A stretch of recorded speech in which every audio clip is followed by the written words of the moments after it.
አዳም ሲኦል እንዳለ ክርስቶስ ጉባኤ አስተማረ። የመከራው ሁሉ መፍትሄ ጉባኤ መማር ነው። ክርስቶስ ያ ሁሉ የ5000 ዘመን ችግር እያለ መፍትሄው ግን በወንጌል እንደሚመጣ አውቆ ወንጌል ማስተማር ጀመረ። ማስተማር ነው የጀመረው። ልንገራችሁ፣ ጌታችን ኢየሱስ ክርስቶስ ማስተማር ሲጀምር የሚያስተምርበት ሕዝብ እስራኤል በቅኝ ግዛት የሚንቀጠቀጡ ሰላም የናፈቃቸው ሕዝቦች ነበሩ። ክርስቶስ ግን 5000 ሰው ሰብስቦ ያስተምር ነበር። ሳንማር ያጠፋነውን ደንቁረን ያጠፋነውን ነገር ተምረን ቢያንስ ማምጣት አለበት። ጌታችን ኢየሱስ ክርስቶስ መከራ ባለበት ሰዓትም ትምህርት ነው ያስተማረ። ሰላም ለናፈቃቸው እስራኤልም ትምህርት ነው ያስተማረ። ለድውያንም ትምህርት ነው ያስተማረ። በቃሉ ነው የፈወሳቸው። በቃል እግዚአብሔር ምክንያት ነው ፈውስ የመጣው። ከዚያስ ጌታችን ኢየሱስ ክርስቶስ ከብሉይ ኪዳን 2 ሰው ኤልያስና ሙሴን፣ ከሐዲስ ኪዳን 3 ሰው ጴጥሮስን፣ ያዕቆብን፣ ዮሐንስን ሰብስቦ ተራራ ላይ አውጥቶ በጉባኤ ብርሃን ገለጸ። እስቲ በጉባኤ ብርሃን ገለጸ በሉ። አዎ በጉባኤ ነው ብርሃኑን ቦግ ያደረገው። የነፍስ ብርሃን፣ የቤተ ክርስቲያን ብርሃን፣ የሀገር ብርሃን የሚወጣው ከጉባኤ ነው። እርግጠኛ ሆኜ ነው የምነግራችሁ። የማቴዎስ ወንጌል ምዕራፍ 17ን ተመልከቱ። ጌታችን ኢየሱስ ክርስቶስ በጉባኤ እንጀራ አበርክቶ አበላ። በረከት በጉባኤ ይገኛል። የተማሪ ጸሎት ቀላል እንዳይመስላችሁ፣ የምሬን ማምላክ። ምክንያቱም ተማሪ ለጸሎት ግድ ስለሌለው ማለት ነው። ገባችሁ አይደል? ጸሎት ብዙ ጊዜ እንቅፋት የሚገጥመው ውዳሴ ከንቱ በሚወዱ ሰዎች ምክንያት ነው። በእኛ ጸሎት እኮ ነው ነፋስ የሚነፍስ የሚል ከሆነ እኔ እኮ ጸሎተኛነቱ የሚታወቀው ሰው ጸሎተኛ አይደለም። ተማሪ ግን ጸሎተኛነቱ አይታወቅም። ዝም ብሎ ነው በቃ ሰላም ነሳሊ ለነ ቅድስት እያለ ስለ ኮቾሮ ሊያስብ ይችላል፣ ስለ ራቱ ሊያስብ ይችላል። ጸሎተኛነቱ ስለማይገባው፣ መጸለዩ ስለማይገባው እግዚአብሔር ደግሞ ምስጋና የሌለውን ጸሎት ይሰማል። የህብረት ጸሎትን ደግሞ ይሰማል። የምሬንም ነግራችሁ። ስለዚህ የእግዚአብሔር ቤተሰቦች የበረከት ምንጭ ጉባኤ ቤት ነው። የበረከት ምንጭ ክርስቶስ 5000 ሰው ሲያስተምረዋልና እዚያው ጉባኤ ላይ ነው በረከት ያመጣ። የበረከት ምንጮች ናቸው። የፈውስ ምንጭ ነው። ከዚያስ ጌታችን መድኃኒታችን ምን አደረገ? በሐዋርያት ጉባኤ ምን አደረገ? ቁርባንን ሰራ። ከዚያስ ሕዝብ እያየው በጉባኤ መሃል ተሰቀለ። ከዚያስ ሐዋርያት ተሰብስበው ባሉበት ጉባኤ የትንሣኤውን ብርሃን ገለጠ። ሰላምን ለሐዋርያት ጉባኤ ሰጠ። ተሰብስበው ሳሉ ነው። ከዚያስ ተሰብስበው እያሉ መጥቶ ረሃባቸውን መገበላቸው በጉባኤ 153 ዓሣ አስተምሮ። ከዚያስ ሐዋርያት እንደተሰበሰቡ በጉባኤ አረገ። መላእክትም ሐዋርያትም እያዩት የልዕልና ምንጭም ጉባኤ ነው። ከዚያስ በ50ኛው ቀን እንዘ ጉቡአን ሙንቱ ውስተ አሐዱ ቤት ወረደ ላይ ሊሆሙ መንፈስ ቅዱስ ከመዘ እሳት። በጉባኤ መንፈስ ቅዱስ ወረደ።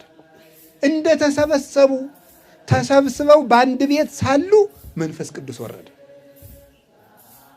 ጌታችን መድኃኒታችን ኢየሱስ ክርስቶስ ኋላም በሊቃውንት በአባቶቻችን በጉባኤ እየተገኘ ለቤተ ክርስቲያን መልስ ሰጠ። ጉባኤ ማለት ይሄ ነው።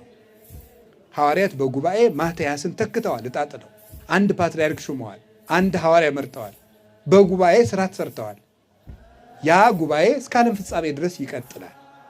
ስለዚህ ጉባኤ ማለት የእግዚአብሔር መገኛ ማለት ነው። እስኪ የእግዚአብሔር መገኛ በሉ። አዎ፣ እግዚአብሔር የሚገኘው በጉባኤ ነው። የሁለንተናችን ምንጭ ጉባኤ ነው። መጻሕፍት ለእኛ ምናችን ናቸው? እነዚህ መጽሐፍ ይዋቸው መጽሐፍ ቅዱስ ማለት ነው። ይኸውን ለምሳሌ አንዱ ወንጌል ነው፣ በብራና ተጽፎ ነው። 4ቱ ደግሞ ብሉይ ነው። እንደዚህ እያሉ አሉ 80 በብራና አለ። መጻሕፍት በሉ፣ ሁላችሁ በሉ፣ ለእኛ በሉ፣ ምኖቻችን ናቸው በሉ። ጥሩ። መጻሕፍት የሚያሳድጉን የመንፈስ ቅዱስ ወተቶች ናቸው። እስኪ በሉ በሉ። የመንፈስ ቅዱስ ምኖች ናቸው? ምን የሚሉን? ሁላችሁ ማደግ ትፈልጋላችሁ? የሚያሳድጋችሁ የእግዚአብሔር ቃል። መጽሐፍ ቅዱስ አንብቡ። በቀን ቢያንስ አንድ ምዕራፍ መጽሐፍ ቅዱስ አንብቡ።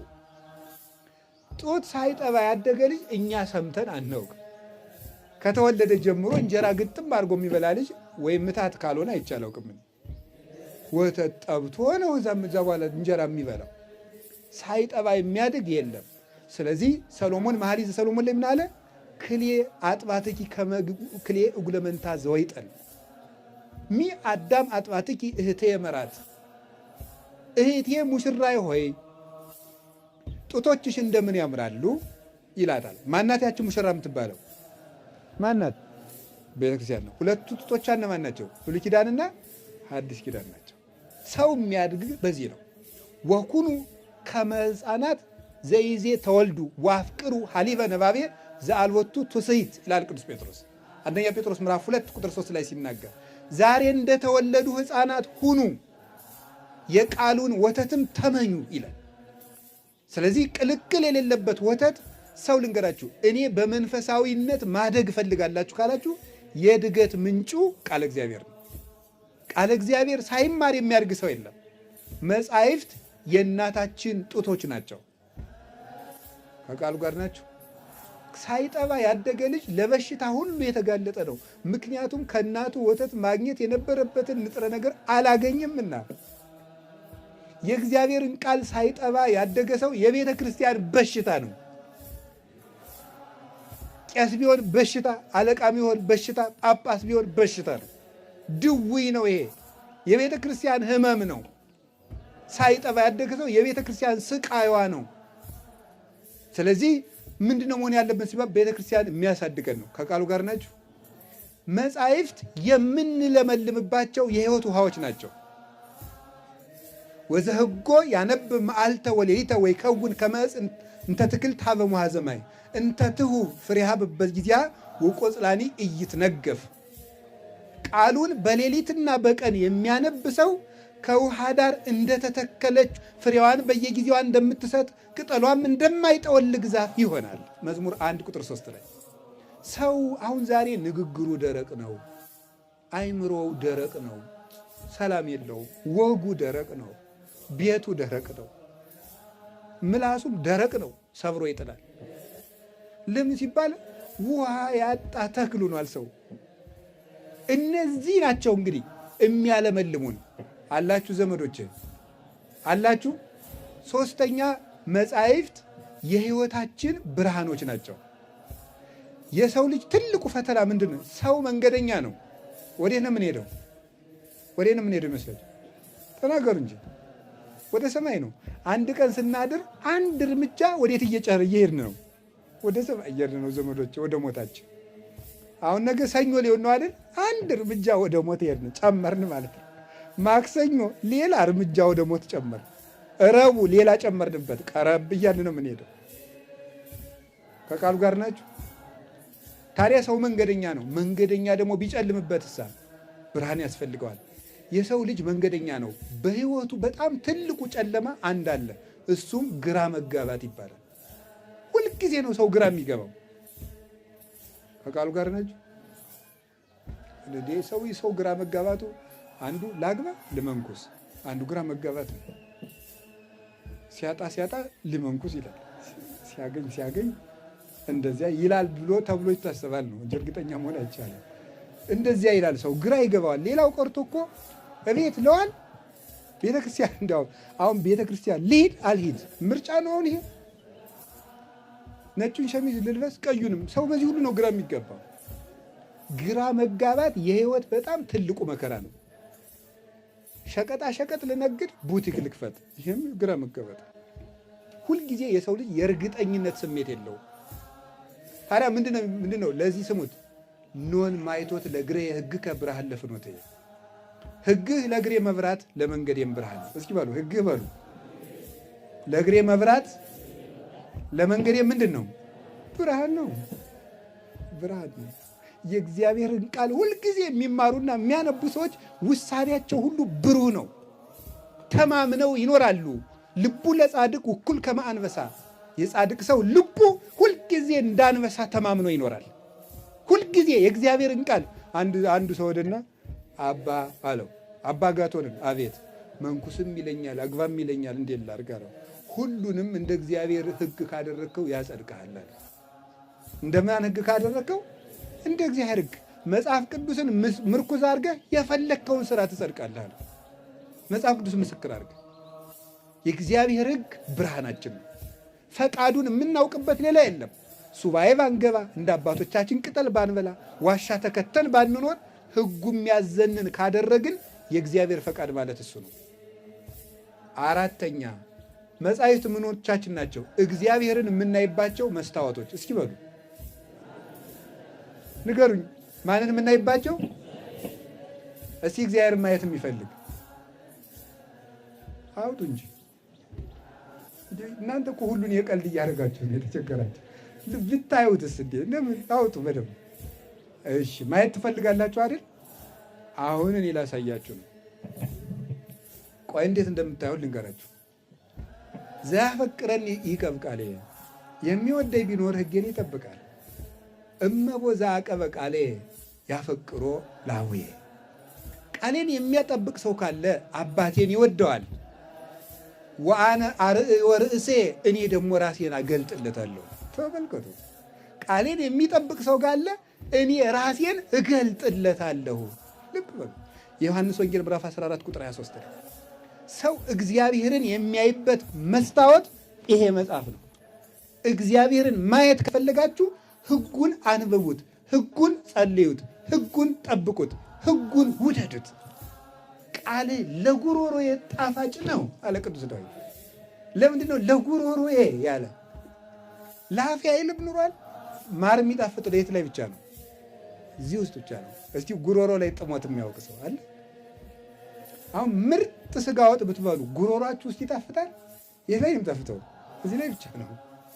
ጠጅ ብትጠጡ የት ላይ የሚጣፍጠው? በተለይ የምትጠጡ ሰዎች፣ መጠጥ የምታለዋውጡ ሰዎች ዝም ብላችሁ እኮ የምትጃጃሉ።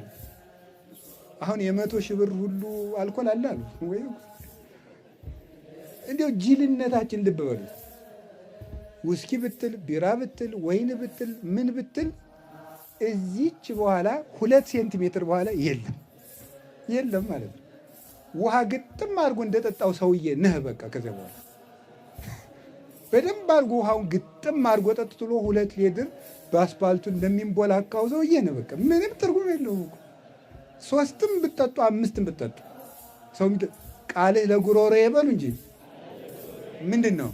የእግዚአብሔርን ሕግ መውደድ፣ ማንበብ፣ መማር፣ መኖር እግዚአብሔርን ያሳያል ብቻ አይደለም። እመቦ ዘአቀበ ቃሌ አነ ወአብ ንመጽእ ሀቤሁ ወንገብር ምዕራፈ ውስቴቱ፣ ቃሌን የሚጠብቅ ሰው ካለ እኔም አባቴም መንፈስ ቅዱስም መተን እናድርበታለን ይላል።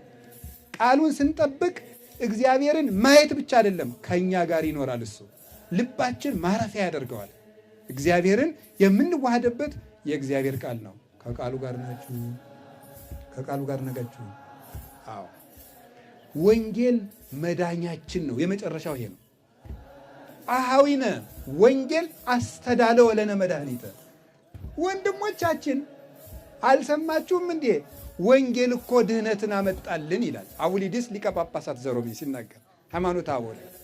ወንድሞቻችን አልሰማችሁም? ወንጌል እኮ መድኃኒትን አመጣልን። እስኪ ብሉ ወንጌል በሉ። ምን አመጣልን? መድኃኒትን አመጣልን። ምንድነው? በወንጌል ምንድነው መድኃኒት ያደረ? ያመነ ይድናል በሉ እስኪ። ማመን ደግሞ ከመስማት ነው በሉ። ንገሩኝ እንጂ ማመን ከየት ነው? ከመስማት ነው። ሮሜ ምዕራፍ 10 ላይ ያመነ ይድናል። ማርቆስ 16 ለማመን መማር አለብን። ስለዚህ ምንድነው? ተምረን ነው የምንማረው። ቃሉን ነው። መስማትም የእግዚአብሔርን ቃል መዳኛችን ነው። ስጋዬን የበላ ደሜን የጠጣ የዘላለም ሕይወት አለው። ቆርበህ የምትድነው ቃሉን ስትማር። የተጠመቀ ይድናል። ተጠምቀህ የምትድነው ቃሉን ስትጠብቅና ስትማር። የሰው ከፈተና ይድናል። እንዴት እንደምትጸልይ ስትማር ነው። ትዳሩን የጠበቀ ሰው ይጸድቃል። ትዳርህን መጠበቅ የምትችለው የሚስትን የባልን ክብር መለኮታዊ ምስጢሩን ስታውቀው። ካላወቁ እንዴት ይጸድቃል? በጨለማ ውስጥ እንደመኖር ነው። የእግዚአብሔር ልጆች የምንሆነው በወንጌል ነው። መጻሕፍት እነዚህ ናቸው።